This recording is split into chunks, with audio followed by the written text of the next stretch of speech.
Welcome to the Slop Farm. Enjoy the video. You start by confirming access rights and opening the account settings. This matters because only owners and permitted staff can enable two-factor authentication. Once logged in, go straight to Users and Permissions and select your personal account. Make sure your mobile device is nearby because you will scan a QR code. If you prefer, install an Authenticator app now. It stores the 6-digit codes securely and avoids SMS risks. Now move to the enablement step. Now you enable two-factor authentication by selecting Authenticator app under two-step authentication. You choose this because it's more secure than SMS.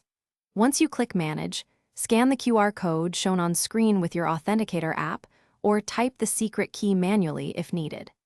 After the app generates a 6-digit code, type that code into Shopify and press Enable to bind the device. Make sure the code is current. Codes refresh every 30 seconds. Finish by downloading or copying the provided backup codes and storing them offline. This prevents lockout if you lose your device. Once saved, sign out and sign back in to confirm the 2FA flow works. You should be prompted for a 6-digit code. If the Authenticator fails, use a backup code immediately and then reconfigure the app. Troubleshooting tip. If codes aren't accepted, check device time settings. Authenticator apps require accurate time synchronization to generate valid codes. Thanks for watching. Consider subscribing if we helped you today.